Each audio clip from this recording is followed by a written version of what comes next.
Tuhan itu tuli, seperti Tuhan itu tuli pada saat itu. Al-Quran ada plesetan sejarah di situ.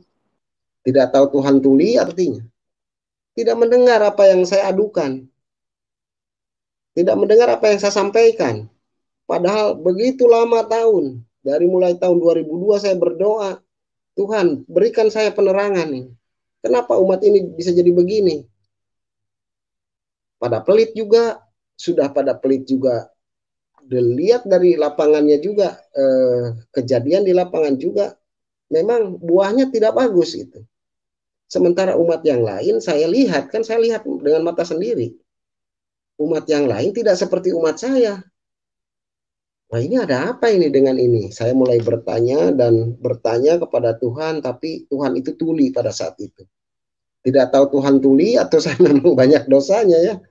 Saya kurang mengerti juga pada saat itu. Tapi yang jelas saya sudah sudah menjalankan apa yang diperintahkan Al-Quran itu. Tapi tetap saja Tuhan tidak bisa menjawab, tidak bisa mendengar. Ya sehingga saya mengalami pada awalnya saya terlahir di keluarga Muslim yang taat. Setelah di samping taat juga melakukan sekolah dengan baik, sekolah rutin seperti biasanya, dan setelah pulang sekolah langsung berangkat sekolah lagi, yaitu sekolah agama. Sekolah agama, belajar Al-Quran hadis, ibadah syariah, terus ilmu hadis dan ilmu fikih. Saya hidup di kampung dengan suasana doktrin agama yang begitu luar biasa.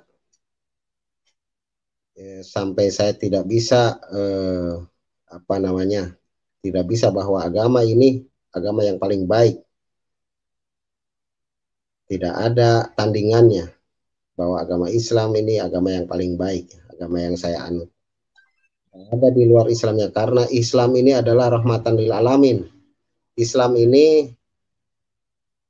mampu memberikan sapatul mut'ah pada hari kiamat nanti nabinya. Itu yang saya alami pada doktrin sebelumnya. Hidup di pesantren, di lingkungan pesantren Al-Quran. Saya di sini, di sebelah rumah saya pesantren Al-Quran, namanya Yayasan Yapata ya, Yayasan Al-Quran Tuhfatul Atfal. Saya mungkin santri pertama yang ada di pesantren ini, karena pada tahun itu dibangun belum ada siswanya, cuma saya yang belajar di situ. Kemudian saya sudah beberapa tahun sambil melaksanakan sekolah, sudah beberapa tahun jadi santri, kemudian ada santri baru, saya lah jadi gurunya. Sampai 2-3 tahun saya menjadi guru pesantren Al-Quran, mengajarkan seperti ngaji lagu ya, ngaji lagu, mahrojul huruf, tajwid, dan lain-lain. Dan alhamdulillah saya pada saat itu saya juara kabupaten di sini. Pernah juara kabupaten ya, Kabupaten Subang. Tahun 1992 pada saat itu. Sudah lama waktunya kalau dilihat dari sekarang. Saya terus belajar mengaji dan belajar melatih diri untuk melantunkan, membaca ayat suci Al-Quran supaya didengarnya indah gitu. Nah, memang terus terang tidak ada jalan lagi. Kita mau pilih kemana? Ada ayatnya, boleh Pak saya bacakan ayat nih? Tidak ada pilihan. Saya bilang tidak ada ayat pilihan. Fil badi kanal kalimah wa kalimatu kana indallah wa kana kalimatullah. Itulah ayat saya. Itu bukan Al-Quran Pak. Yang artinya seperti begini. Pada mulanya adalah firman. Firman bersama-sama Allah, dan firman itu adalah Allah. Tidak ada pilihan. Sudah hanya itu. Tidak ada yang lain lagi. Mau milih kemana lagi? Itu Yohanes 14 ayat 6. Akulah jalan dan kebenaran dan hidup. Tidak ada seorang pun yang datang kepada Tuhannya, kepada Bapa, kalau tidak melalui Dia, Isa Al-Masih. Kalau tidak melalui Yesus Kristus, tidak ada lagi jalan. Kalau bisa saja mungkin Saya memberikan penerangan sampai seperti itu. Bisa saja mungkin ya sebenarnya. Tidak ada seorang pun yang datang kepada Bapa kalau tidak melalui aku.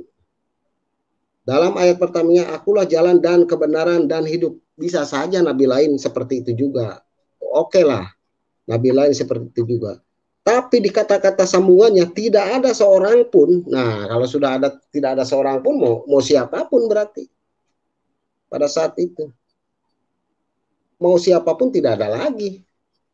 Keputusannya hanya sampai di situ. Tidak ada siapapun yang datang kepada Bapa. Nah, itu yang menguatkan, sangat menguatkan saya, itulah ayatnya. Amin. Terus di Kisah Para Rasul 4 ayat 12 ya. Dan keselamatan tidak ada di dalam siapapun juga selain di dalam Dia, sebab di bawah kolong langit ini. Waduh, kalau sudah di bawah kolong langit mau siapa lagi, saya bilang ini. Mungkin ini sudah penutup sekali ini. Sudah kuat sekali. Kunci udah gembok 2 kali ini. Sesudah tidak bisa bergerak saya. Akhirnya menyerah saya. Oke lah, saya tinggalkan keustadan saya, ketakwaan saya pada iman yang lama saya tinggalkan. Puji Tuhan, saya mengikuti jalan kebenaran dan saya mendapatkan kehidupan layak di kemudian. Ada harapan lagi, ada jawaban ternyata dari 2012 sampai sekarang, 2002 sampai 2018 dan sampai sekarang, dan dicerahkan lagi, dibantu oleh keyakinan saya, poolnya oleh Pak Kace, mungkinnya di YouTube. Saya juga tidak sengaja itu, Pak, tidak sengaja saya membuka itu. Tapi setelah tidak sengaja itu dibaca langsung, wah, pikiran saya langsung berjalan. Oh, ini berarti benar. Berarti benar ini. Saya bilang karena kitab Sapina ini memang tidak ada di dalam Al-Quran diceritakan Sapina, Jurumiyah. Kitab-kitab alat ini hanya untuk membaca. Hanya untuk membaca, membedah Al-Quran. Sementara Al-Quran tidak berkata, banyaknya banyak. Isa Al-Masih situ berkata. Mungkin namanya beda, tapi pelakunya ya itu juga. Cuma kadang-kadang di Al-Quran ada plesetan sejarah di situ. Yang saya aneh, setelah saya membaca Alkitab, ada plesetan sejarah. Nah, itu saya tanyakan kembali kepada Mr. Bruce, dan saya sering ke rumahnya, menanyakan, dan diberikan penerangan. Kemudian saya mencari pada saat itu, ini yang berkata ini dulu itu kitab kuning itu mana ya channelnya, dicari lagi. Ternyata dapatnya di channel ini. Haleluya. Shalom.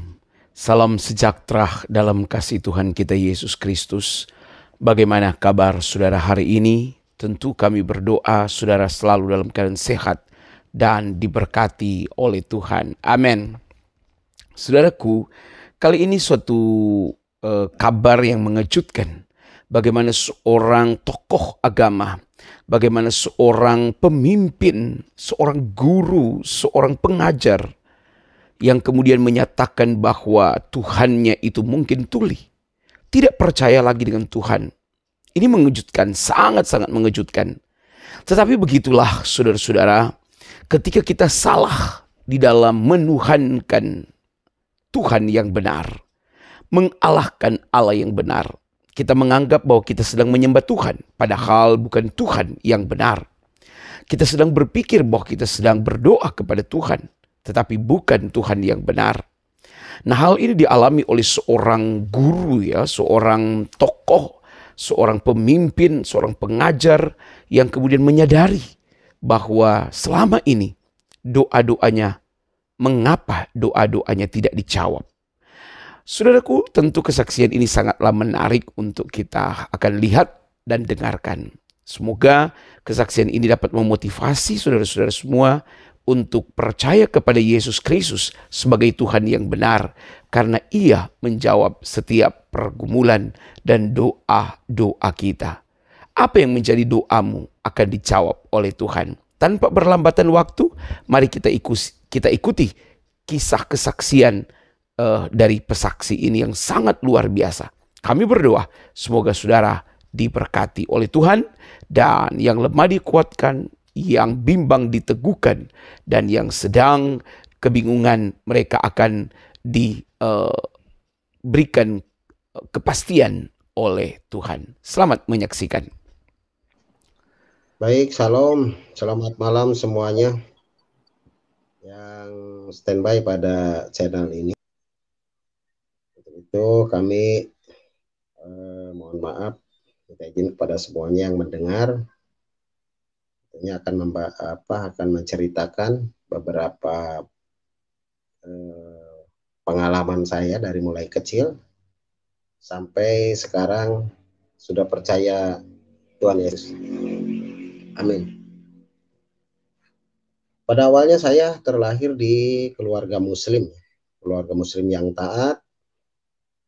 Setelah di samping taat juga melakukan sekolah dengan baik, sekolah rutin seperti biasanya, dan setelah pulang sekolah langsung berangkat sekolah lagi, yaitu sekolah agama.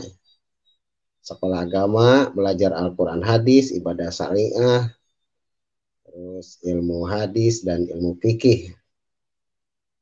Saya hidup di kampung dengan suasana doktrin agama yang begitu luar biasa, sampai saya tidak bisa tidak bisa bahwa agama ini agama yang paling baik, tidak ada tandingannya, bahwa agama Islam ini agama yang paling baik, agama yang saya anut. Ada di luar Islamnya, karena Islam ini adalah rahmatan lil alamin. Islam ini mampu memberikan syafatul mut'ah pada hari kiamat nanti nabinya. Itu yang saya alami pada doktrin sebelumnya.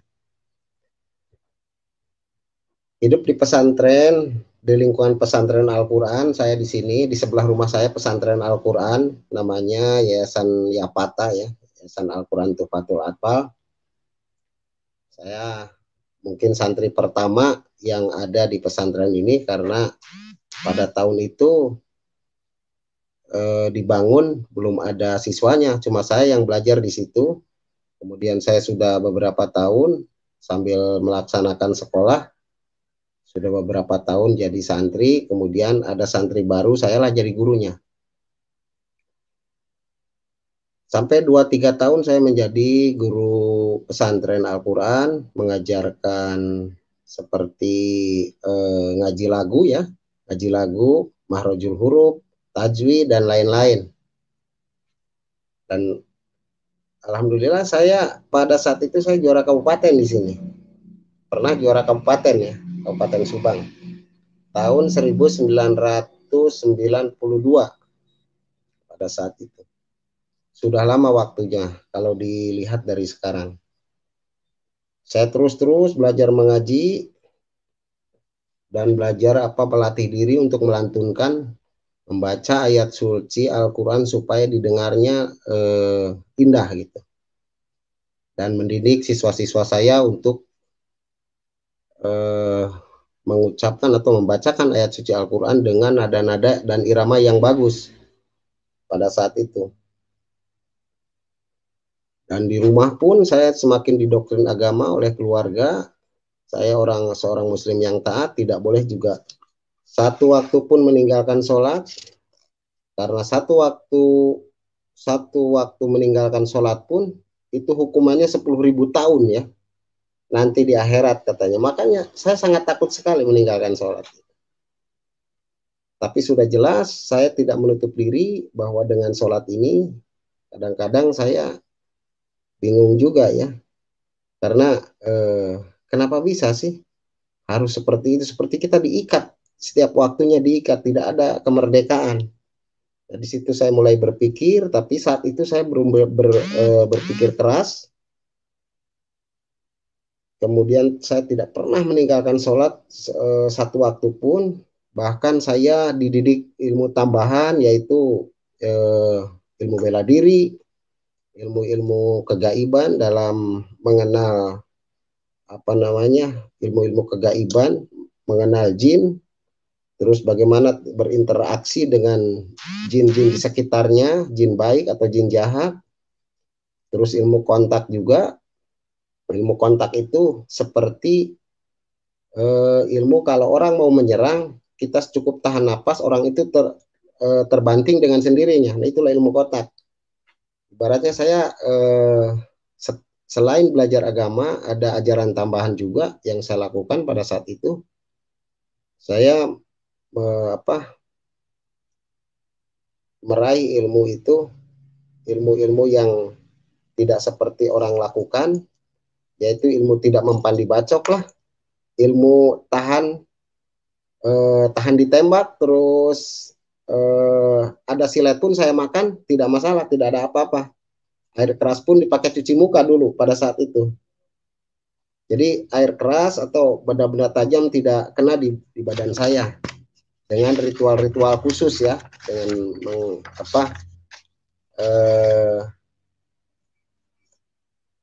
dengan melatar belakangi dari agama itu, bacaan-bacaan yang saya bacakan untuk mempelajari ilmu kegaiban itu dari Al-Quran.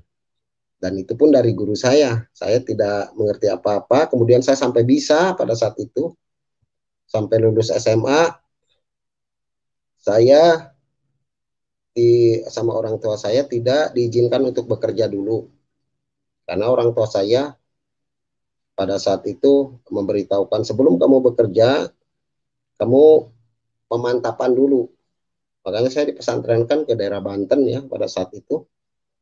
Di daerah Banten, di Pandeglang pada saat itu, dengan alasan bapak saya itu katanya untuk pemantapan,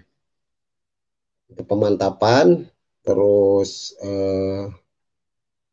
belajar kitab Sapinah, kitab Jurumiyah, terus diasah lagi pasal ilmu kebatinan, jadi belajar lagi ilmu kebatinan lebih dalam lagi. Nah, pada saat itu, setelah saya belajar dalam pertengahan tahun belajar saya, pada saat itu sudah mulai jenuh, sudah mulai malas-malasan belajar.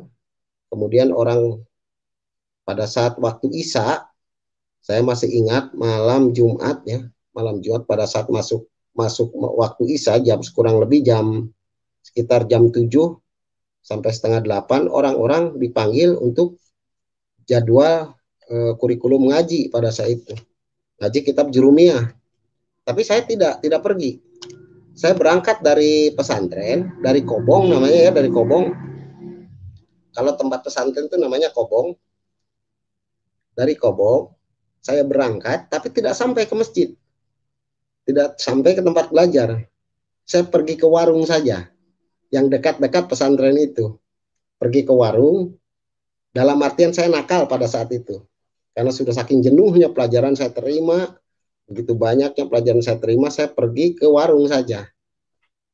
Di warung saya belajar, ya melakukan apa yang saya senangi lah, merokok lah, apa segala macam. Nah, sebelum yang belajar dari pesantren itu pulang, saya mendahului pulang. 10 menit mendahului pulang, karena saya tahu jadwalnya pada saat itu. Saya mendahului pulang, tiba-tiba di tengah jalan, antara rumah dengan kebun, di perjalanan itu, saya didatangi, ini sangat mujizat yang sampai sekarang juga sebelum saya pecahkan. Tapi mungkin saya menduga-duga kalau sekarang itu Roh Kudus mungkin ya. Nah, di situ saya didatangi salah satu cahayanya seperti neon seperti ini. Cahayanya tapi lebih terang daripada neon, mengelilingi badan saya pada saat itu. Mengelilingi badan saya sampai pandangan mata saya tidak tembus dengan cahaya itu. Saya tidak bisa menembus pandangan kemanapun. Cahaya itu mengelilingi saya sampai terangnya, sampai saya tidak bisa melihat, dan akhirnya saya jongkok. Mengatasi diri bagaimana saya keluar dari belenggu itu, belenggu cahaya yang datang itu. Kemudian saya berpikir inilah saatnya mungkin saya mati ini. Karena tidak mengikuti pengajaran atau hukuman mungkin dari guru atau bagaimana, atau malaikat mendatangi saya atau bagaimana. Saya banyak pertanyaan pada saat itu. Yang jelas saya memejamkan mata, tapi tetap terlihat itu cahaya. Karena saking terangnya sampai tembus ke kelopak mata, dan saya jongkok. Nah, setelah jongkok saya membacakanlah bacaan-bacaan surat Anas. Saya waktu itu yang hafalnya Anas ya, yang saya masih ingat Anas. Ya, surat Al-Ikhlas, surat Anas, Qul a'udzu birabbinas, malikinas, ilahinas, keilahian manusia, min syarril waswasil khannas alladzi yuwaswisu fi sudurinas minal jinnati wan nas. Nah, itu saya bacakan. Kemudian perlahan cahaya itu mulai redup. Kurang lebih ada 1 menit lah. Saya didatangi cahaya itu, dan 1 menit berikutnya cahaya itu meredup lagi. Dan saya terbebaslah dari situ.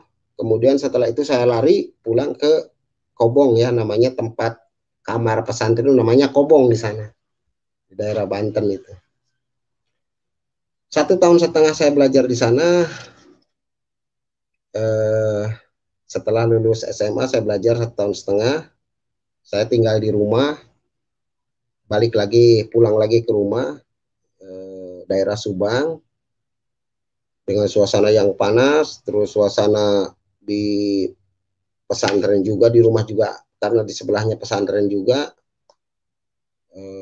Akhirnya saya memutuskan mencari pekerjaan pada saat itu. Mencari pekerjaan, karena hidup ini kayaknya kalau terus-terus agama terus, juga saya butuh, karena sudah dewasa, pada saat itu sudah punya tanggung jawab untuk membekali diri dengan selain dengan ilmu juga dengan pendapatan, karena sudah mulai ada kebutuhan pada saat itu, ada kebutuhan.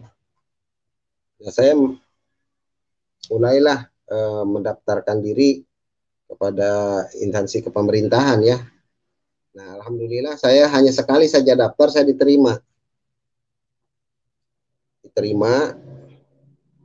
Sekali saja saya daftar langsung diterima, tidak ada kegagalan. Saya melewati beberapa tes, mungkin 12 kali tes. Pada saat itu saya lolos.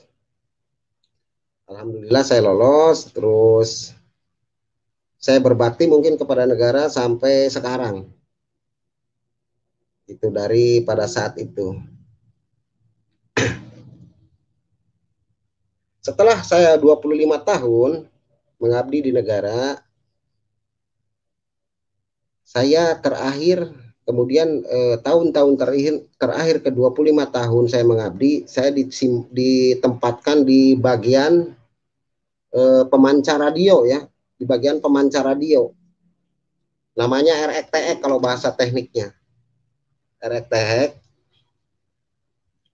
Tapi ini sudah yang terakhir kali, tapi sebelumnya saya berdinas di daerah Makassar. Yang terakhir saya di sini di Bandung, tapi pada saat saya di Makassar, keahlian saya melantunkan ayat-ayat suci Al-Quran itu saya pergunakan, dan saya diuji, ditandingkan pada saat itu. Dalam saat pertandingan, namanya di Markas Komando Operasi 2, saya dipertandingkan di sana. Dan kebetulan saya menjadi juara 1 ya. Juara 1 karena saya membacakan dengan indah, suara saya dengan indah, memakai cara-cara, memakai latihan yang kontinu, mulai bayati, jawab, hijab, sikah, nahawan, dan lain sebagainya. Saya lakukan hal-hal seperti itu sehingga saya mendapatkan juara 1 pada saat itu.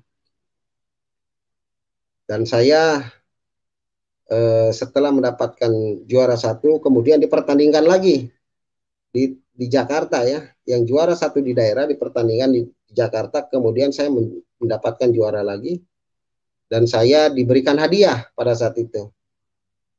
Hadiahnya itu pergi ke Arab ya, umroh pada saat itu ya, umroh ya, karena tidak bertepatan dengan waktu haji. Jadi mau saya sih pada saat itu saya tidak kepikiran mau umroh ke sana, mau ngapain gitu. Umroh yang perlu pada saat itu saya, kalau bisa diambil uangnya ya uangnya. Berpikir dulu itu begitu, tapi berhubung tidak bisa diambil uangnya, ya saya laksanakan saja ikut umroh di sana. Pulang dari sana, kemudian saya pindah, sekian tahun lamanya berdinas di sana. Saya kadang bertanya-tanya karena melihat pada saat itu ada kerusuhan, ada beberapa kerusuhan saling gereja dibom dan lain sebagainya. Kemudian saya terlintas dalam pikiran saya, kok ini umat seperti ini ya? Kenapa umat saya seperti ini? Sementara umat lain tidak ngebom ini, tapi umatku ngebom yang lain ini. Apa perbedaannya ini ya? Perbedaan pengajaran apa ini? Saya kuasai terus, saya baca-baca Al-Quran, walaupun saya nakal memang, tapi saya tidak terlepas karena saya backgroundnya dari anak pesantren, saya tidak terlepas dengan Al-Quran. Al-Quran itu selalu dibawa, terus sebagian juga saya hafal juga, jadi saya selalu membukanya, ada apa ini di dalamnya, padahal pengajarannya bagus. Kenapa umat buahnya ini seperti ini? Nah itu mulai berpikir. Mulai awal 2001 saya pindah ke Bandung. 2001 saya pindah ke Bandung tahun 2001. Pada saat itu juga kesusahan ekonomi. Sudah hutang juga semakin banyak pada saat itu juga. Saya coba membuka kitab suci lagi. Ada apa yang salah dalam kehidupan saya? Padahal saya berdoa, perasaan nggak putus-putus. Halo, Pak Yusuf, masih ada suaranya nih? Halo? Ya, masih Pak, jelas. Lanjut Pak, lanjut. Ya. Nah, setelah itu 2001, 2002 mulai berpikir, ada apa kesalahan dalam kitab ini? Padahal saya selalu menjalankannya dengan baik. Menjalankan dengan baik, terus saya mengerti dengan kitab yang saya pegang ini. Tapi kok buahnya ini rata-rata seperti ini. Saya mulai berpikir, dari 2002 sampai 2018 itu tidak ada jawaban apapun. Saya selalu memohon, ya Tuhan, kalau ini memang benar, tunjukkanlah kekuasaan-Mu. Saya selalu berdoa di situ. Rubahlah hidup saya ini. Rubah hidup saya, rubah kebiasaan saya. Rubah umat ini kalau memang ini benar. Tapi kesannya saya beranggapan apakah saya berdosa atau bagaimana ya? Kesannya permintaan saya, Tuhan itu tuli sepertinya. Tidak mendengar apa yang saya adukan. Tidak mendengar apa yang saya sampaikan. Padahal begitu lama tahun. Dari mulai tahun 2002 saya berdoa, Tuhan berikan saya penerangan ini. Kenapa umat ini bisa jadi begini? Pada pelit juga, dilihat dari lapangannya juga, kejadian di lapangan juga, memang buahnya tidak bagus itu. Sementara umat yang lain saya lihat dengan mata sendiri. Umat yang lain tidak seperti umat saya. Wah, ini ada apa ini dengan ini? Saya mulai bertanya kepada Tuhan, tapi Tuhan itu tuli pada saat itu. Tidak tahu Tuhan tuli atau saya memang banyak dosanya ya. Saya kurang mengerti juga pada saat itu.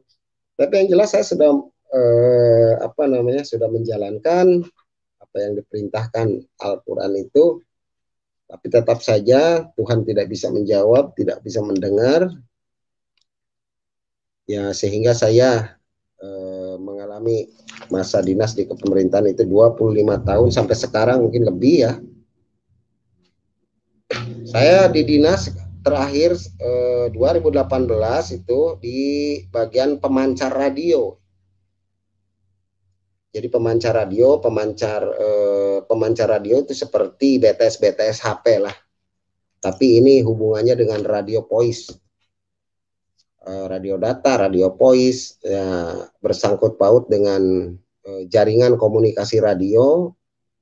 Saya ditugaskan di situ, saya menekuni ilmu itu. Selain ilmu agama, saya tekuni juga ilmu namanya ilmu komunikasi dan elektronika. Saya tekuni, saya bisa membuat juga repeater, bisa membuat juga alat komunikasi. Bagaimana caranya saya bisa jauh berbicara ini tanpa ada video.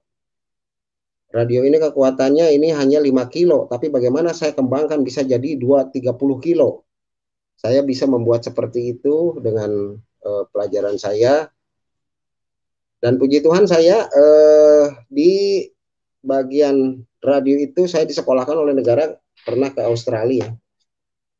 Ke Australia di Air Force Base, di sana disekolahkan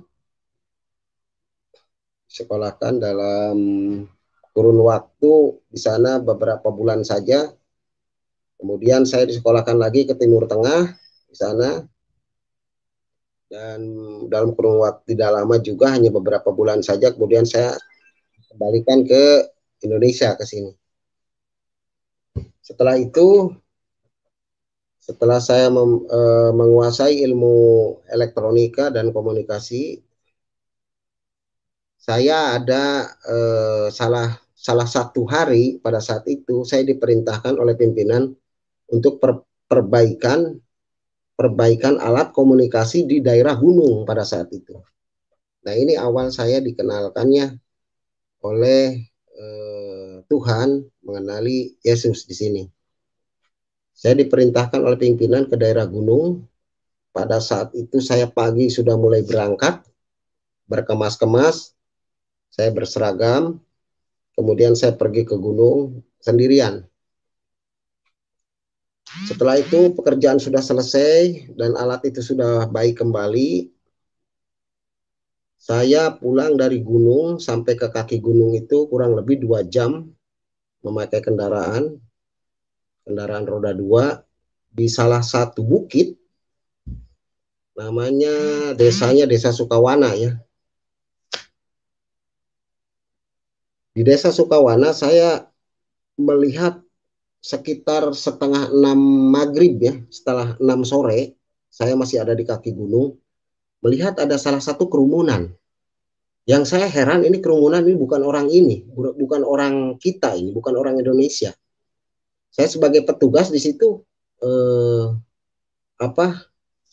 langsung nyamperin ke situ. Saya menyamperin dan menanyakan ada acara apa di sini. Karena saya pada saat itu sebagai petugas menanyakan, ada acara apa Pak di sini. Tapi kebetulan itu orang-orang yang dikerumun di situ itu bukan orang Indonesia semua, rata-rata dari luar negeri itu. Contohnya ada yang dari Vietnam, ada yang dari Amerika, ada yang dari Afrika Selatan, ada yang dari Cina. Sepertinya banyak gabungan di situ. Seperti karena saya sebelum melakukan peneguran ke situ, menanyakan ada apa, saya melihat dulu, oh ini kelihatannya sepertinya lagi berdoa gitu. Dan saya ke situ menanyakan, kita lagi berdoa Pak. Wah, kok orang Barat kok bisa bahasa Indonesia ya? Nah, saya tercengang di situ. Ya, langsung saya berkomunikasi lah dengan dia. Kemudian saya diajak berdoa. Dan saya menerima diajak berdoa dan saya ikut berdoa di situ. Tapi kok ini doanya doa orang-orang Kristen ya kayaknya. Karena ada kata-kata puji Tuhan lah. Ada kata-kata haleluya lah. Ini Kristen ini pasti. Nah, setelah itu tukar HP. Saya tukar HP dengan dia. Setelah beberapa hari dari situ, setelah diajak berdoa, dia memberkati saya. Saya duduk di bawah, mereka juga duduk di bawah, dia berdoa bersama-sama, saya ikut juga di situ. Kemudian saya ditawari makan dan ikut makan juga bareng sama mereka. Saya ikut makan, diajak ngobrol, happy lah, sampai saya lupa dengan sholat maghrib pada saat itu. Karena tidak ada air juga di kaki gunung. Saya tidak melaksanakan sholat maghrib pikir saya nanti aja di kodok. Nah, sesudah itu, dalam kesesakan saya pulang dari gunung, merasa capek, Tuhan juga belum ada jawaban. Terus yang saya tanyakan juga, apa ini Tuhan ini? Saya malah dikenalkan dengan orang-orang seperti ini ya. Padahal Islam ini agama yang lebih baik, tapi sepertinya Tuhan tuli pada saat ini. Tidak ada jawaban.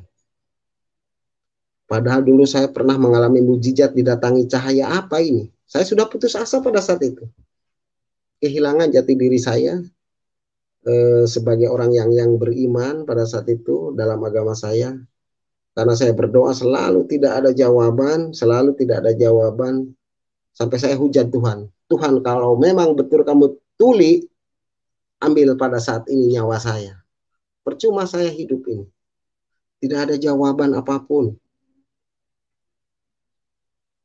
Apa janjimu mana ini? Di surat-surat yang pernah saya baca ini janjimu mana? Seperti kamu tidak mendengar apa yang saya katakan. Saya mau mohon beberapa kali. Tunjukkan. Padahal saya sholat juga meminta lagi. Ihdina siratal mustaqim. Tunjukkanlah kami jalan yang lurus. Mana jalanmu? Saya tidak menemukannya. Kemudian saya setelah diajak berdoa pada saat itu, saya bubar dan mereka juga pulang, kita juga pulang. Tapi saya lebih duluan pulang, tukeran nomor HP. Terus setelah itu saya bertemu kedua kalinya dengan mereka, dan mereka juga membawa teman yang backgroundnya tadinya muslim juga, yang sekarang sudah percaya Tuhan. Saya diajak diskusi pada saat itu di salah satu Alfamart ya. Di depannya suka ada kursi, saya langsung diajak ngobrol. Terus mereka melantunkan pertanyaannya seperti begini. Bapak percaya nggak Tuhan pernah turun ke bumi? Saya tidak menjawab pada saat itu. Terus apa maksudnya dengan pertanyaan ini? Enggak, Bapak percaya enggak bahwa Tuhan pernah turun ke bumi?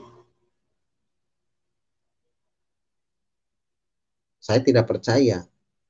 Oh, kalau tidak percaya coba buka As-Sajadah ayat 5. Saya diinjili dengan Al-Quran pertamanya. Saya buka As-Sajadah ayat 5. Oh iya. Tuhan pernah turun ke bumi dengan sekian waktu lamanya, kemudian setelah urusan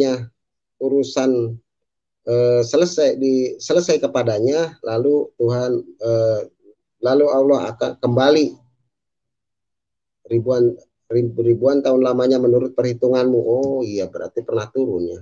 Ini pernah turun, Pak. Tuhan itu pernah turun. Tapi kalau Tuhan turun dengan ketuhanannya yang benar, Tuhan Maha Kuasa, dunia ini akan hancur, Pak. Ya, saya tahu kalau itu. Karena Tuhan Maha Kuasa, dunia ini akan hancur. Kemudian saya diberikanlah beberapa ayat dari Al-Quran, dan saya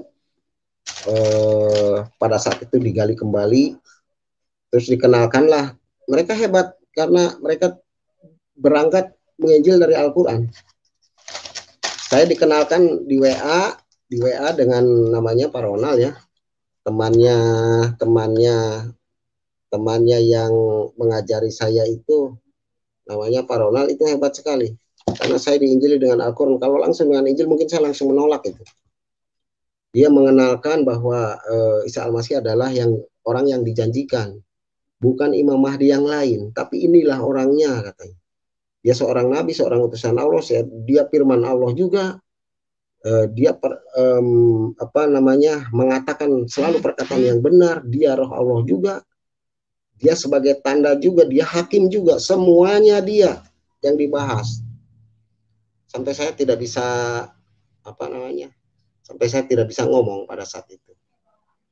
Tapi saya tidak diam begitu saja. Saya pelajari di Al-Quran. Ternyata memang benar. Di surat Al-Imran ayat 45. Dengan singkatnya saya percaya semua. Percaya bahwa Al-Masih adalah roh Allah. Al-Masih adalah kalimatullah. Al-Masih adalah firman Allah.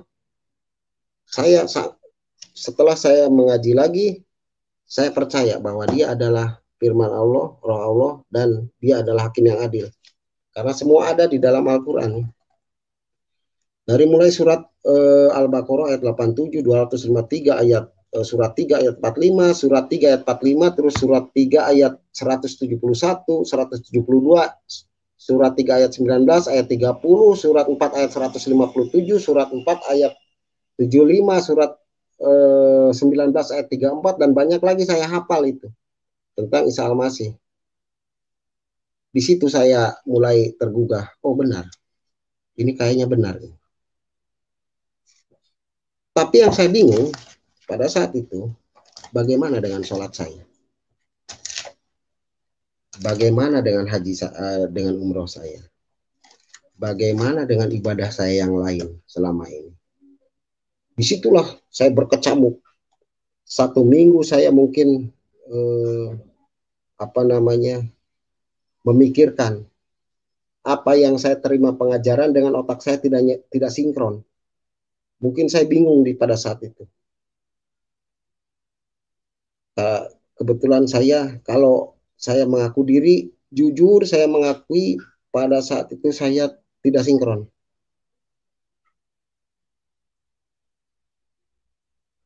Halo? Iya Pak. Ya lanjut Pak. Ya gambarnya di sini berhenti soalnya. Putih. Ya berhenti, tapi suara masih ada Pak ya? Masih Pak, jalan. Di tempat saya jalan bagus Pak. Oh iya. Jalan baik, aja, kalau Pak. begitu kita lanjut kembali. Ya. Dalam kurun waktu 1 minggu, setelah itu saya bertemu kembali, bertanya lagi. Saya mengejar orang itu bagaimana dengan pertanggungjawaban ajaran ini. Karena saya mendapatkan ajaran yang sangat aneh ini. Kenapa cuma Isa, dan memang saya di dalam Al-Quran Muhammad tidak ada di sini. Ada tapi tanda kurung yang ditambahi oleh Lembaga Alkitab Indonesia, ditambahi. Bukan memang ada dalam Arabnya, tapi ditambahi di dalam kurung. Tapi Isa, Bani Israel, atau tidak ada menceritakan Bani Kedar atau Bani Hasim atau Bani Sundanis atau Jawanis, nggak ada itu. Yang saya tahu itu Bani Israel aja yang diceritakan dalam Al-Quran. Itu surah 4 ayat 159 itu paling menerangkan sekali. Dia bahkan bisa menyembuhkan orang sakit. Surat 3 ayat 49 memberikan hidup. Surat 5 ayat 110 di Al-Quran. Dia bisa membangkitkan orang mati. Surat 3 ayat 55 tidak ada mungkin. Semua para nabi tidak ada yang bisa membangkitkan orang mati. Jangankan ayam mati mungkin kalau saya pikir. Jangankan orang mati, ayam mati mungkin tidak bisa. Karena dia tidak diberikan roh Tuhan. Nah setelah itu saya belajar, dikirimlah beberapa ilmu kitab Injil ya. Berdasarkan yang sering Pak Kace bahas itu di surat 3 surat Ali Imran ayat 3 ya. Saya sudah tahu hafal sebetulnya itu. Bunyinya begini, nazal alaikal kitab bil haqqi musaddiqan lima baina yadayhi wa anzala taurata wa injil. Yang artinya saya turunkan kitab ini yang hakiki, yaitu kitab ini yang dibaca, dan membenarkan kitab-kitab sebelum antara lain Taurat dan Injil. Kalau memang membenarkan, kenapa kita diharamkan untuk mempelajarinya? Nah, disitulah ada pertanyaan dalam otak saya itu, ada pertanyaan. Kalau memang benar, kenapa kita diharamkan? Ada apa ini dengan haram ini? Diharamkan untuk memegangnya saja kita sudah haram. Ini ada pertanyaan, tapi saya pertanyakan lagi soal itu kepada Pak Ronald yang memberikan, dengan pada Pak Bruce yang memberikan juga pengajaran ini, karena kitab ini adalah sebagai petunjuk dan cahaya katanya. Quran ini bukan alamat yang asli katanya, tapi ini Quran benar nggak? Ya benar, Quran benar katanya. Menurut dia Quran benar, tapi bukan alamat yang asli. Karena diterangkan di surat Al-Baqarah ayat 2, yaitu dzalikal kitabul la raiba fihi hudal lil muttaqin. Jadi kitab ini saya turunkan bagi orang-orang yang sebagai petunjuk bagi orang-orang yang bertakwa. Oh iya, petunjuk ya. Ini tuh petunjuk. Kalau petunjuk berarti tanda panah, fungsinya menunjukkan, bukan alamat yang asli. Kalau menunjukkan berarti ada kitab yang ditunjuk. Ada kitab yang ditunjuk. Setelah saya berdiskusi ulang dengan beliau, dengan yang mengajarkan saya, puji Tuhan saya diberikan sedikit ada rasa percaya. Oh, saya percaya kalau begini. Emang benar ini. Ada namanya, karena dia berbicara juga serempetan juga dengan budaya ya. Dan nanti juga akan ada namanya Ratu Adil katanya. Terus Sang Hyang Piningit pada kemudian zaman, pada akhir zaman, itu dikaitkan dengan surat-surat yang diberikan kepada saya juga, dengan Injil juga yang di WA-kan kepada saya, suruh dipelajari dulu. Kalau nggak salah itu di Kisah Para Rasul ayat Kisah Para Rasul 4 ayat 12 ya, atau di Lukas 2 ayat 11. Terus di Roma 6 ayat 23, di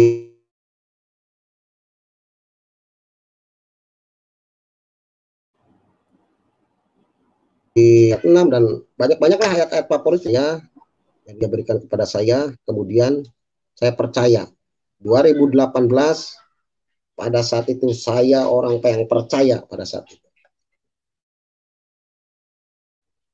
Tapi saya belum di Sidko. Kalau bahasa Islamnya di Sidko. Jadi ya dibaptis dan namanya Isna.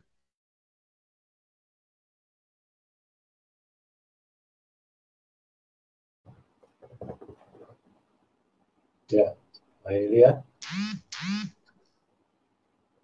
Pak Elia. Halo? Ya, ada suaranya, lanjut, Pak?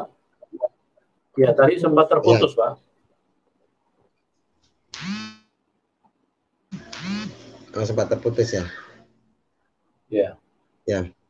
Setelah saya belajar, dan puji Tuhan saya 2008 saya orang yang percaya. Setelah saya percaya, waduh luar biasa saya. Mengenalkan kepada teman-teman saya, rekan-rekan saya dengan tidak putus asa pada saat itu 2018 mengenalkan. Walaupun saya juga masih banyak pertanyaan dalam otak saya. Bagaimana dengan ilmu Safinah? Bagaimana ilmu Jurumiyah ini? Bagaimana dengan fikih Islam? Bagaimana dengan sholat? Bagaimana dengan Al-Quran? Saya tidak terpikirkan itulah 2018. Biarkan saja dulu, saya tinggalkan dulu. Coba dulu hal yang baru ini. Walaupun itu belum ada jawaban. Nah, nanti jawabannya setelah 2021 bulan-bulan kemarin itu. Oh, jawabannya ternyata saya menonton YouTube itu jawabannya. Oh, ternyata kitab Safinah ini karangan manusia. Bukan dari Tuhan, saya bilang. Itu Pak Aceh, saya nonton di Pak Aceh ya, di waktu Pak Aceh ceramah itu saya kebetulan saja itu membuka. Saya tidak sengaja membuka, tapi kebetulan saya mendengar. Saya buka YouTube, kemudian mendengar itu.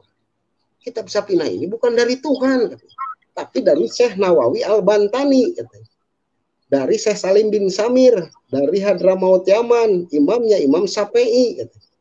Nih kitabnya katanya. Nah, disitulah saya mulai berpikir keras itu. Oh iya benar. Saya semakin percaya lagi sama Isa Al-Masih, Yesus Kristus. Saya semakin percaya lagi setelah itu. Nah, tapi itu kan meloncat ya ceritanya. Nah, cerita yang tadi itu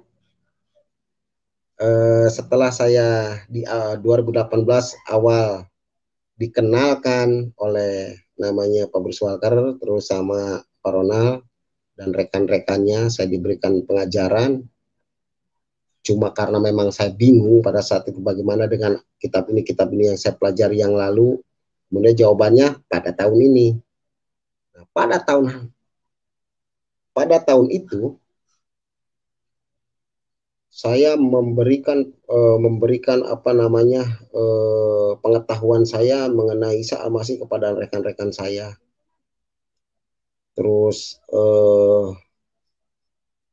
memberikan apa pengajaran keyakinan kepada, ya puji Tuhan saya banyak juga, walaupun saya masih bingung, tapi ada juga orang yang dimenangkan jiwanya. oleh saya, sampai sekarang ikut juga. Termasuk juga istri saya, termasuk juga rekan-rekan saya, ada beberapa orang ya. Ini, walaupun saya pada saat itu masih ragu, bagaimana ini? Bagaimana ini? Saya belum dengan back yang kuat, tapi saya sudah memberikan pengajaran terhadap orang lain dengan hal yang baru ini. Tapi puji Tuhan benar banyak sekali orang.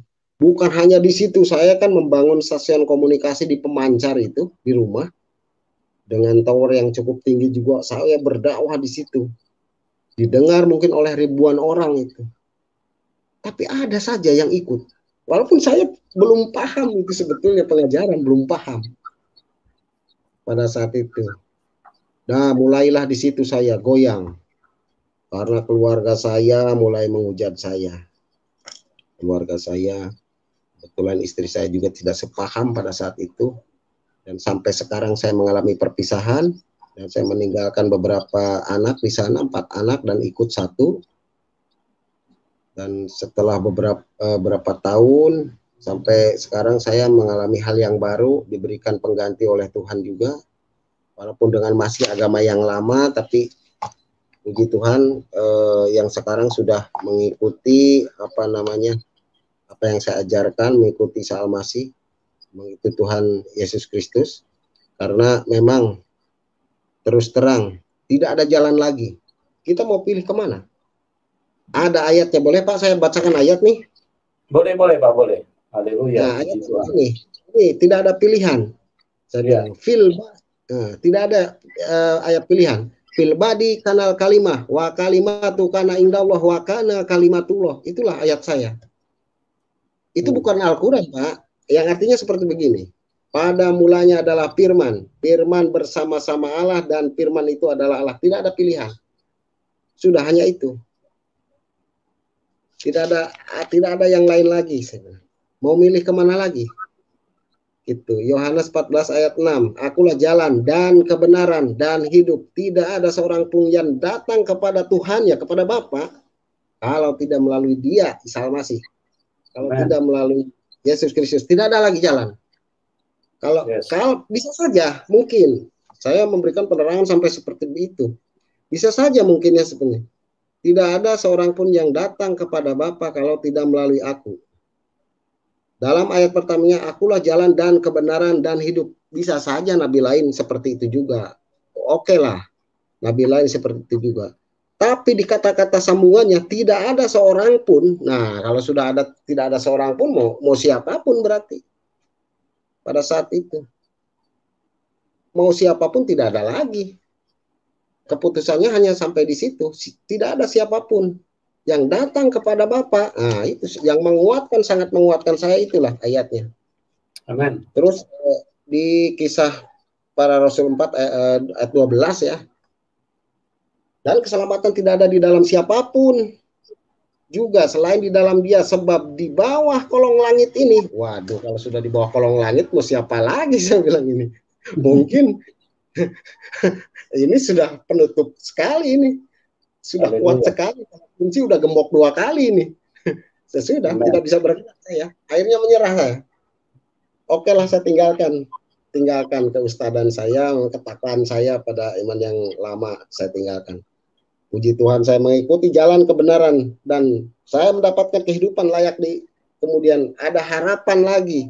Ada jawaban ternyata dari 2012 sampai sekarang, 2002 sampai 2018 dan sampai sekarang, dan dicerahkan lagi, dibantu oleh keyakinan saya, poolnya oleh Pak Kace, mungkinnya di YouTube. Saya juga tidak sengaja itu, Pak. Tidak sengaja saya membuka itu. Tapi setelah tidak sengaja itu dibaca langsung, wah, pikiran saya langsung berjalan. Oh, ini berarti benar. Berarti benar ini. Saya bilang karena kitab Sapina ini memang tidak ada di dalam Al-Quran diceritakan. Sapina, Jurumiyah. Kitab-kitab alat ini hanya untuk membaca. Hanya untuk membaca, membedah Al-Quran. Sementara Al-Quran tidak berkata banyaknya banyak. Isa Al-Masih situ berkata. Mungkin namanya beda, tapi pelakunya ya itu juga. Cuma kadang-kadang di Al-Quran ada plesetan sejarah di situ. Yang saya aneh setelah saya membaca Alkitab, ada plesetan sejarah. Nah itu saya tanyakan kembali kepada Mr. Bruce, dan saya sering ke rumahnya menanyakan dan diberikan penerangan. Kemudian saya mencari pada saat itu, ini yang berkata ini dulu itu kitab kuning itu mana ya channelnya, dicari lagi. Ternyata dapatnya di channel ini. Haleluya. Ternyata di sini dapatnya. Oh, ada ini orangnya sih ini. Nah, di sini saya ikut, Pak. Itu, aduh, puji Tuhan, saya benar-benar diselamatkan ini sama orang ini. Saya tidak ada keraguan sedikit pun. Tadinya masih ada ragu, ini bagaimana dengan kitab ini, kitab Sapina, Jeremia, kitab alat, kitab Tijan, apa semua yang saya pelajari, bagaimana ini pertanggungjawaban saya nanti. Ternyata setelah baca Alkitab, kemudian saya, Alkitab pun saya tidak punya, Pak. Alkitab hanya Alkitab HP aja, digital. Baru yang dikirim ini. Ya. Nah, yang dikirim ini Pak Rey ini yang ngirim saya. Baru saya baca-baca ini. Iya Pak, kita kirimkan biar Bapak paham. Iya. Iya. Ya saya bercerai mungkin dengan yang lama karena tetap saya memutuskan Isa Al-Masih. Saya pada saat itu memang sedih. Ya. Sedih meninggalkan 5 orang anak, kebetulan ikut 1 sekarang. Saya sangat sedih, dan memang ini harga yang harus mungkin saya bayar pada saat ini, karena saya yakin percaya tidak ada masalah bagi saya. Mungkin nanti Tuhan akan mengganti, ternyata tidak lama kemudian digantikan juga. Haleluya. Dia mendapatkan yang lebih baik dan dia mau mendengarkan ajaran saya. Dia lebih baik, lebih cerdas, walaupun mereka agak lebih polos ya Pak ya, yang kemarin lah polos dia. Saya menikah 2020. Pak Kaci punya mahkota besar ini, Pak Kaci punya mahkota nih, bisa memenangkan Ustadz ini. Luar biasa. Haleluya. Betul. Keraguan saya yang begitu lama itu, walaupun saya sudah mengerti, sudah yakin, tapi ada ragu dengan kitab-kitab saya itu, kayak kitab kuning yang saya pelajari itu. Selesainya itu diselesaikan oleh Pak Aceh itu, selesainya. Di channel ini saya dapatnya. Iya, puji Tuhan Pak, luar biasa. Nah, setelah itu saya diberikanlah Alkitab mungkin sama rekan Bapak. Rekan Bapak ini saya pelajari setiap hari juga, kalau ada waktu senggang saya pelajari, saya mengajak berdoa bareng. Ternyata saya setelah mempelajari ini semua terbebas Pak. Saya terbebas dari jeratan-jeratan yang sepertinya harus gini, harus gitu, harus ini, harus itu, udah banyak sekali doktrin lah. Saya bebas. Sekarang saya jadi orang yang merdeka saya. Jadi orang yang merdeka. Kemudian banyak juga yang menanyakan pada saat ini juga, bukan hanya yang senang dengan saya, tapi setelah saya mengajarkan ini ajaran Yesus ini, banyak sekali orang yang menjauhi saya. Saya tidak ambil pusing, mungkin nanti Tuhan akan mengganti lagi. Amin. Sekali Pak, malah, wah kamu ini iblis ini katanya. Ini ajaran iblis ini, ajaran kafir ini katanya. Ini kalau ajaran kafir sepertinya benar ini, tapi sebetulnya ini setan semua. Wah udah bikin sakit hati lah. Wah itu ajaran, itu kan sudah tahu katanya di Quran, Yahudi Nasrani itu harus diperangi. Kenapa kamu ajarkan ini? Wah, apalagi di sini Pak. Di sini itu apa namanya ya? Di sini itu lingkungan mungkin sangat agamis di sini. Iya. Karena di sebelah tembok saya ini pesantren besar ini, Pak. Bayangkan coba. Dan dulu saya gurunya di situ. Bagaimana dengan pertanyaan? Luar biasa. Tuhan Yesus dahsyat, Pak. Tuhan Yesus ajaib. Walaupun saya setelah dengan kitab ini Pak, sehingga saya memahami bagaimana manusia jatuh ke dalam dosa, dari mulai proses kurban, kurban agung, terus memahami bagaimana hutang dosa adalah maut di Roma 6 ayat 23, itu saya memahami semua. Karena kenapa Ismail itu meminta sejarah awalnya kan Ibrahim itu bermimpi dan untuk menyembelih Ismail, walaupun tidak dikatakan memang dalam Al-Quran Ismail tidak dikatakan. Awalnya memang menceritakan Ishak. Tapi karena doktrin saya percaya aja pada saat itu Ismail. Tapi setelah membaca surat kitab ini, Pak, baca kitab ini saya sudah tidak percaya lagi doktrin-doktrin yang nggak karuan. Yang jelas saya berdasarkan ayat. Berdasarkan ayat, karena walau bagaimanapun akademis yang menentukan, karena ini bapak-bapak gereja mungkin ini yang bukan orang-orang sembarangan ini. Tulis di sini, sehingga saya harus mengimani, dan memang tidak ada kejanggalan.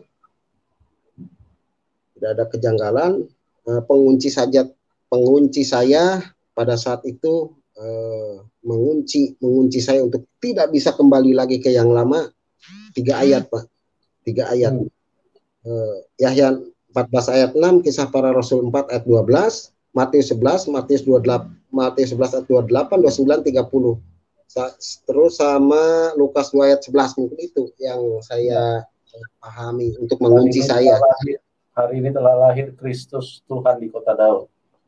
Lukas 12 ayat 11. Ya, itu. Saya diberikan juga sama mereka bukunya, Pak. Ya. Nah, ini. Oh ya. Nah, ini diberikan hadiah sama Bapak Mister itu. Saya pelajari juga, walaupun belum sampai semua ini pelajari. Makan waktu juga. Waduh. Sekarang saya kan pada saat dinas dulu, Pak. Saya awal-awal memahami mengajarkan ke orang lain Isa Al-Masih. Pada saat saya dipanggil oleh kalau di Taurat itu mahkamah agama mungkin ya. Betul. Kalau di situ bintal, Pak. Bimbingan mental agama, saya dipanggil, Pak. 3 hari saya disidang di situ. Kenapa kamu mengajarkan ini? Agama bukan Islam. Ini itu, dan saya ditahan selama 2 hari. Tapi saya tidak goyah. Sesuai, Pak. Saya tidak mengajarkan yang lain, Pak. Ini Quran. Tapi ini Quran ini, Pak.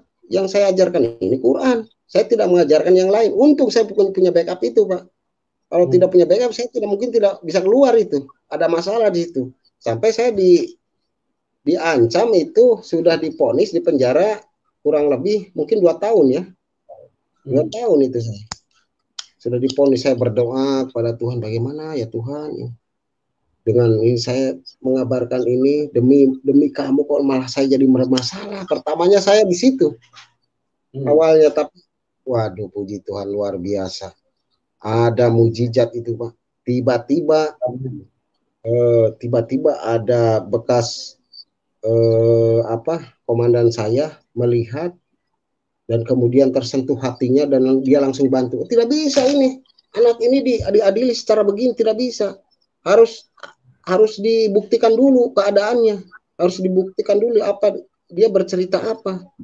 Kalau dia bercerita kitab yang lain boleh, katanya. Ini dia bercerita kitabnya, apa yang salah dengan dia? Akhirnya saya pembelaan pimpinan itu, Pak, langsung saya dibebaskan, dan saya tidak mengalami hukuman yang mungkin, waduh, menurut saya sudah kacau mungkin di keluarga, terus tambah lagi saya di penjara, mungkin waduh kacau ini, saya bilang. Ya. Memang tidak mudah ya, Pak. Tidak mudah, meninggalkan Islam itu tidak mudah. Ya, tidak mudah, Pak. Ya. Sangat tidak mudah, ada harga yang harus dibayar memang. Tapi apa keuntungan saya? Memang secara ekonomi saya sangat kurang sekarang. Sangat kurang, untuk makan pun kadang ya namanya juga ya hidup lah. Tapi saya syukuri saja apa yang saya makan. Saya bersyukur sekali. Saya sudah mendapatkan ketenangan, sudah mendapatkan pengertian yang bagus, mengerti jalan Tuhan. Oh, ternyata maunya Tuhan tuh begini. Saya sudah mengerti, dan sampai sekarang pas saya menginjil di radio, kadang-kadang di jalan, kadang-kadang saya ketemu rekan, Saya bahas budaya dulu, setelah budaya baru masuklah ke dalam pokok permasalahan. Kadang-kadang saya mengikuti apa alur ceritanya dia dulu, baru saya sedikit-sedikit gitu. Dan banyak juga jiwa-jiwa yang ikut kepada saya. Alhamdulillah nanti mungkin ya Tuhan, nanti tanggal 29 saya mengadakan kumpulan nanti Pak. Saya akan memberikan pencerahan kepada pengikut-pengikut yang saya ajarkan. Mungkin ada beberapa rekan, tidak banyak sih. Tapi puji Tuhan, Tuhan memberkati. Nanti akan kumpul semua. Semoga nanti tanggal 28 akan saya berikan penerangan sambil makan-makan Pak, santai. Oh, haleluya, haleluya. Iya. Nah, yang mungkin yang saya belum begitu paham itu, mungkin kalau proses kurban, memahami hutang dosa, terus dan sekarang mungkin kalau di radio saya itu banyak sudah membangun komunitas ini, kurang lebih sudah 200 orang mungkin pengikut saya Pak, dari berbagai macam kalangan. Kalau butuh pembekalan Pak, kami bersedia kok Pak untuk ini, untuk membekali supaya mereka ini dikuatkan dan mereka semakin diteguhkan dengan apa yang Bapak sampaikan gitu. Iya, mudah-mudahan Pak, karena saya kalau saya menginjil, saya buka dulu pakaian dinas saya pakai pakaian biasa saja, menghampiri mereka. Saya dulunya yang mungkin waktu saya di Timur ya, saya main tembak dulu itu. Pokoknya tidak ada yang lain yang di depan saya musuh ya saya tembak. Urusan belakangan, urusan orang lain mati ya itu bukan urusan saya. Yang jelas saya sesuai dengan perintah dulu seperti itu. Tapi sekarang saya harus memperbaiki diri dengan kasih. Saya harus memperbaiki diri dengan bagaimana Tuhan memaafkan saya kalau saya tidak memaafkan orang lain.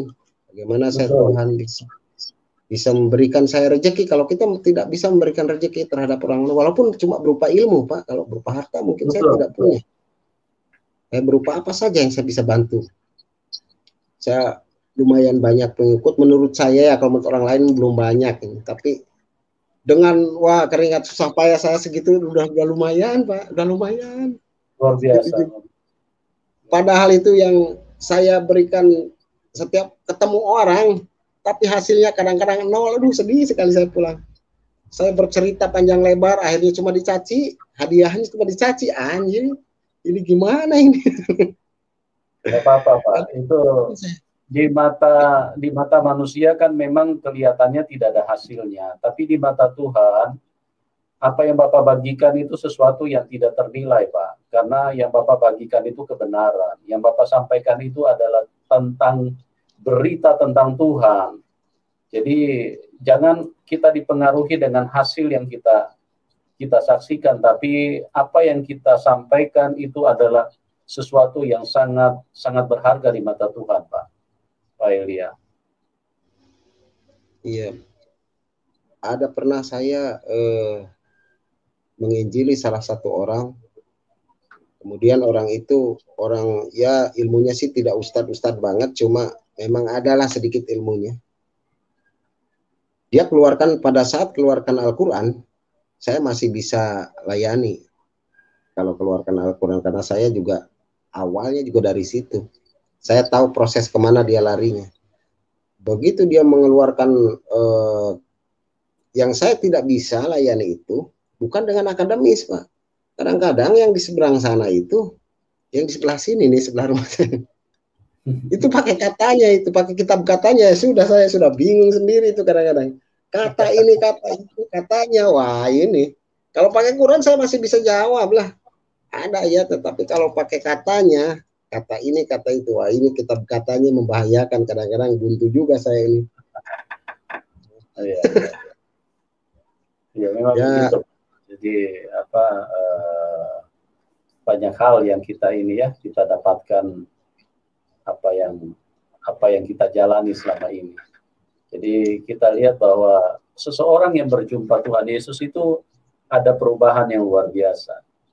Kalau dulu Pak Elia Jupri bertindak secara manusiawi, tapi sekarang bertindak dengan kekuatan Tuhan. Kasih yang keluar, ya. Jadi segala sesuatu itu dengan belas kasihan, dengan tujuan ingin menolong, menyelamatkan, merangkul, sekalipun hasilnya mungkin dicaci, mungkin dimaki, mungkin dihina, tapi tetap karena belas kasihan Tuhan keluar dari dalam hati kita. Berbeda kalau orang ketemu dengan Tuhan, ya. Kalau orang tidak ketemu dengan Tuhan, emosional yang keluar, sedikit-sedikit mau tumpahkan darah, ya itulah menunjukkan bahwa manusia itu dikuasai kuasa kegelapan. Jadi haus darah, jadi kepengen selalu tidak bisa terima, bawaannya emosional, sumbu pendek, gampang sekali menyala gitu. Kita bersyukur ya Pak Elia Jupri ini mengalami kuasa Tuhan yang luar biasa. Silakan Pak, masih ada yang Bapak mau tambahkan? Luar biasa. Ya, saya menambahkan beberapa detik lagi mungkin. Ya. Saya menyatakan mungkin pernyataan saya pada kesaksian ini, saya benar-benar diberikan kuasa kehidupan. Dari mulai awal sudah diberikan bocoran, ya. Dari mulai pesantren dulu tahun 91, 92. Waktu saya di pesantren udah didatangi, saya dikelilingi cahaya, mungkin itu penjamahan pertama, cuma karena saya belum mengerti pada saat itu. Kemudian 2002 saya mulai berpikir, kemudian jawabannya 2018 dan dikuatkan tahun ini. Ya puji Tuhan, semua saya sama istri juga sama anak yang pertama ini sudah percaya. Oh, haleluya. Rekan-rekan yang lain yang ikut saya, semoga kita doakan imannya lebih kuat lagi. Tidak kadang karena sudah banyak sekali yang sudah ikut Pak, kemudian dia malah keluar dan mencaci maki saya, banyak sekali. Dan ini malah teman-teman dekat saya gitu. Aduh, saya sedih itu kadang-kadang. Aduh, kenapa orang itu saya berikan firman Tuhan malah bahasa-bahasa binatang kadang-kadang keluar gitu. Aduh, nggak habis pikir, tapi ya udahlah, sabar aja. Mungkin ini harga yang harus saya bayar ini, walaupun pedih hati saya itu, pedih. Iya. Memang mempertahankan. Apa yang keluar dari mulut itu meluap dari hati, Pak. Jadi kalau mereka keluarkan kata-kata binatang, itu menunjukkan bahwa hati mereka memang kotor. Jadi belum ada Tuhan. Mereka tidak memiliki Tuhan, cuman di dalam kebodohan mereka bersuara tentang Tuhan.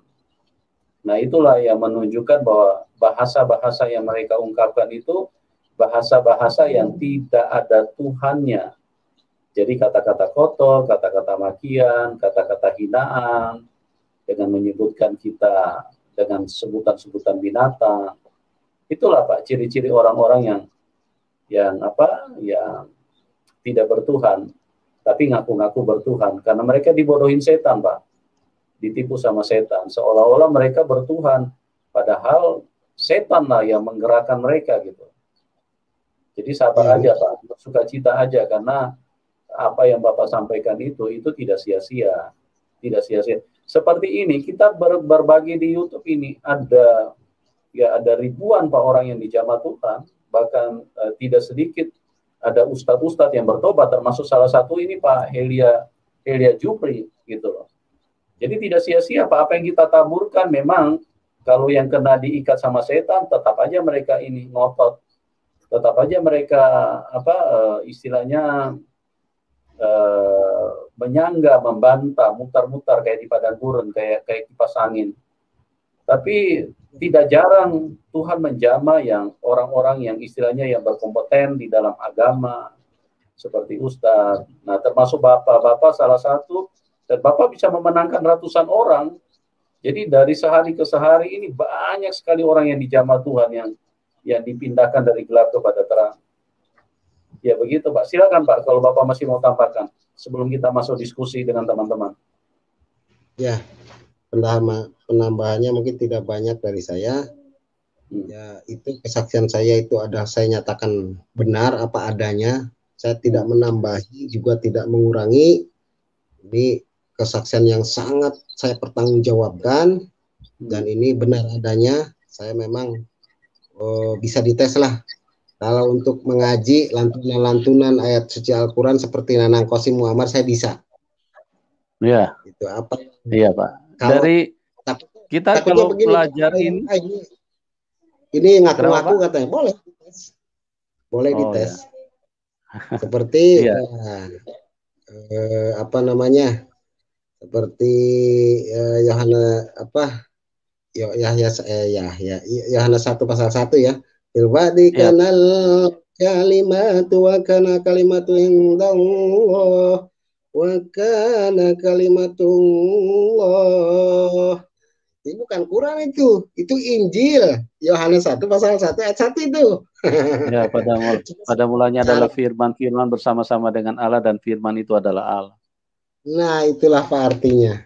Nah, sebetulnya kalau mau jujur ya Pak, teman-teman yang suka ngetes itu, mereka tuh kalau dibilang istilahnya logikanya jalan, dari cara orang bicara saja itu tidak bisa dibantah kalau orang itu kadang-kadang bohong-bohong.